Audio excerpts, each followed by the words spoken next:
The man who waited for the right time and almost lost his life. Have you ever told yourself, I'll start when I'm ready, when life is calmer, when you have more time, when you feel more confident? Maybe you plan to change your life, but weeks turned into months, and months turned into years. And the dream you once felt in your chest now feels distant. If that sounds like you, this story is for you. Because once, there was a man who spent his entire life waiting for the perfect moment, until one day taught him that time doesn't wait. Stay with me until the end.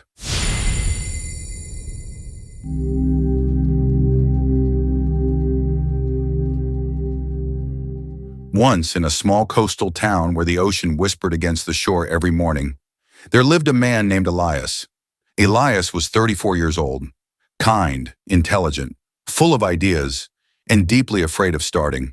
He wanted to open a small cafe by the sea. He imagined wooden tables, warm lights, the smell of coffee mixing with ocean air. But every time the idea returned, so did the excuses. Not yet. I need more money. I should learn more first. What if I fail? So Elias waited. Years passed. Elias stayed at the same job he didn't love, same routine, same safe decisions. Every morning he walked past an abandoned building near the shore, the exact place he once imagined his cafe. And every time his chest tightened, because deep down he knew that building wasn't abandoned.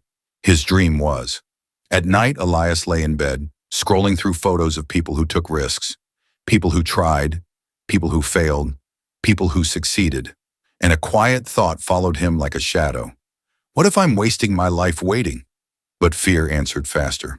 Tomorrow, he whispered. I'll start tomorrow.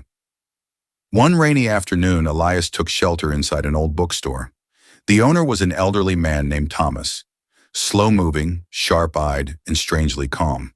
As Elias flipped through a book, a sentence stopped him cold. Most people die with their potential still inside them. Elias bought the book.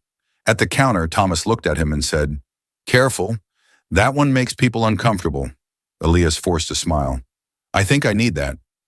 The next day, Elias returned. Then again the next.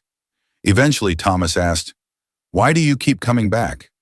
Elias hesitated, then spoke honestly. "I'm waiting for the right time to live my life." Thomas nodded slowly. "The right time," he repeated. "Tell me, have you ever seen the ocean wait for the perfect wave?" Elias stayed silent.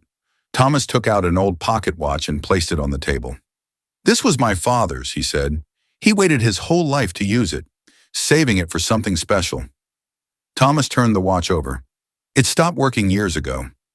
Then he looked at Elias and said quietly, "Time doesn't reward those who wait. It rewards those who move." That night, Elias didn't sleep. For the first time, he understood something painful. He wasn't afraid of failing. He was afraid of finding out what would happen if he tried. And fear had been stealing his days, one safe decision at a time. The next morning, Elias didn't plan the entire cafe. He didn't wait for confidence. He did one small thing. He walked into the abandoned building. Dust filled the air. Windows were broken. The place was a mess. But for the first time, he was inside the dream, not just thinking about it. Some days, Elias worked for hours. Some days, only minutes. But he showed up. Fear didn't disappear. Doubt didn't vanish. But momentum did something powerful. It made fear smaller. Weeks passed, then months. The building slowly transformed. So did Elias. One morning, the cafe opened. No grand opening, no perfect moment, just a door unlocked and a sign that read, "Open." The coffee wasn't perfect. The chairs didn't match. But Elias smiled, because for the first time in his life, he wasn't waiting. He was living. Elias' story isn't about a cafe. It's about you, about the dream you keep postponing, the life you keep putting on hold. Here's the truth. You don't need more time. You need one small action. Not tomorrow, not when you're ready, today. Remember this. First, clarity comes after action, not before. Second, fear shrinks when you move toward it. Third, unfinished lives are built on someday. So here's my challenge to you. What's one thing you've been waiting to start? Not the whole plan, just one step. Comment it below. And if this story spoke to you, like the video, share it with someone who's still waiting for permission to live. I'll see you in the next story. Until then, don't wait for the right time. Make this the time.